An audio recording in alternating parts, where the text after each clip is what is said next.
Right, so let me finish. Let me finish what I was trying to say earlier.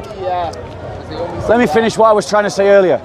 What we've seen is the collapse of Dawa. Again, Ali Dawa has said that Zakir Naik is wrong for using scientific miracles in the Quran as if it's a proof of the Quran. He said it recently, just in the last month, just a couple of weeks ago. Yeah. Now the point is, he's therefore admitted that Islam has been pushed forward on a false basis. Nice. You know, and by pushing it forward on a false basis, he's admitted that there are Muslims who become Muslims on a false pretext. That's right. Well done, Borat. So if you're one of those Muslims who embraced Islam on a false pretext, like the fake miracles in the Quran, I simply invite you now to leave Islam. You were conned by a con artist. Borat. You were conned by a con artist. Thank you, Allah. And that con artist has duped you. But here's another thing. If they were pushing Islam with scientific arguments that were not true, what other arguments have they pushed Islam by that are also not true? Right. If Ali Dawa is admitting that scientific miracles were a false claim, a debunked argument, a bad argument, what other bad, false, duped arguments have they advanced Islam with? That's a good question, Bob. Ladies and gentlemen, there are many black Muslims who became Muslim because they were told lies about the Christian slave trade. And they were told lies about the Islamic slave trade. If you're one of those Muslims, it's time to leave Islam. Leave it! If you're a Muslim who became a Muslim because of a scientific miracle, it's time to leave Islam. Leave it!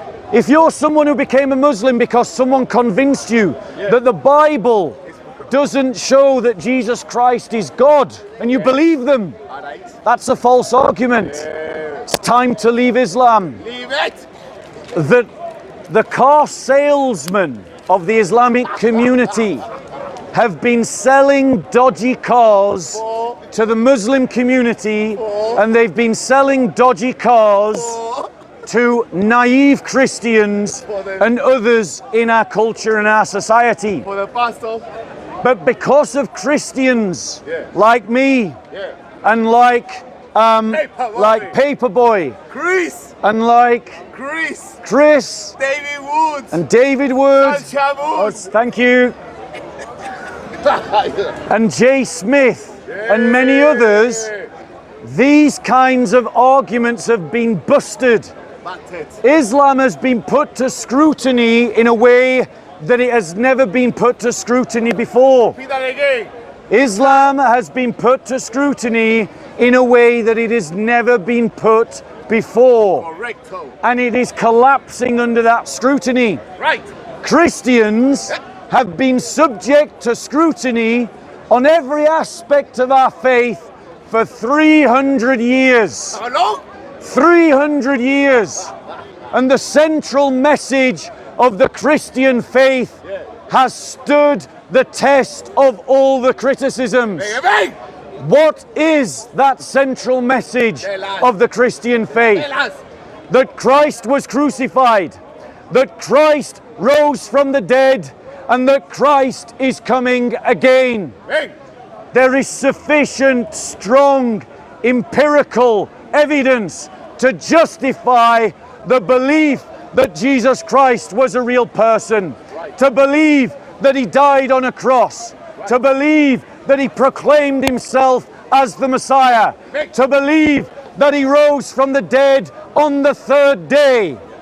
And ladies and gentlemen, if Jesus Christ rose from the dead, then that's it. It's game over. Finito. Every other religion is false.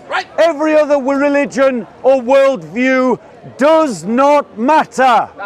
Because if the resurrection is true, then that means that Christianity is true, and it is game over for every other ideology and every other belief system, whether it's Nazism, communism, progressive politics, liberal politics, Islam, Sikhism, Buddhism, Judaism, atheism, agnosticism.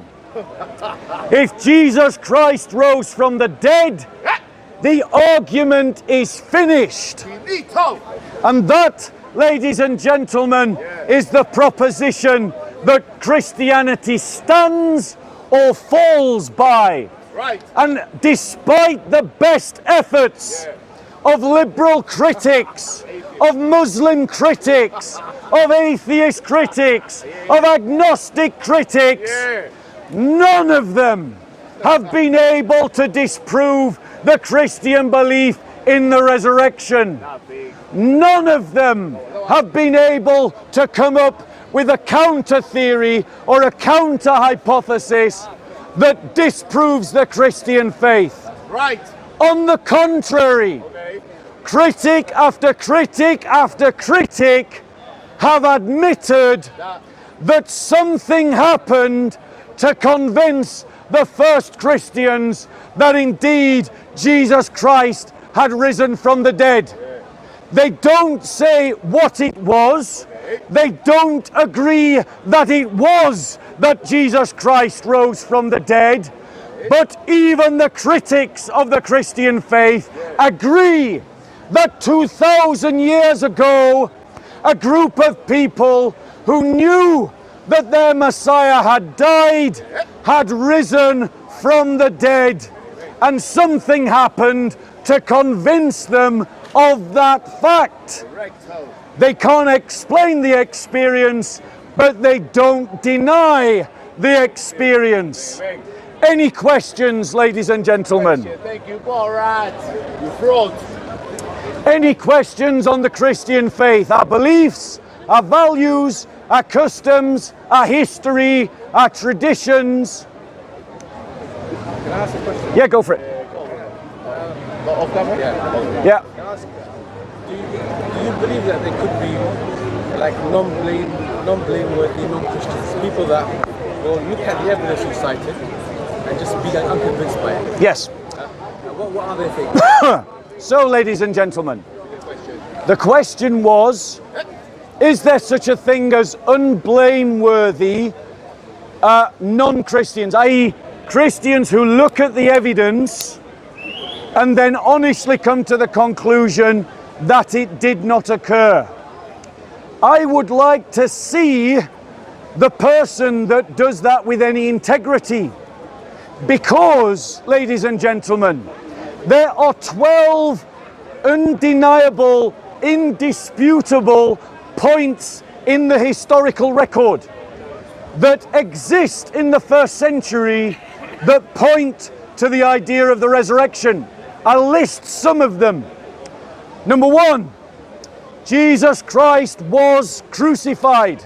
You can't have a resurrection without a death. Let me answer his question, then I'll take yours, madam.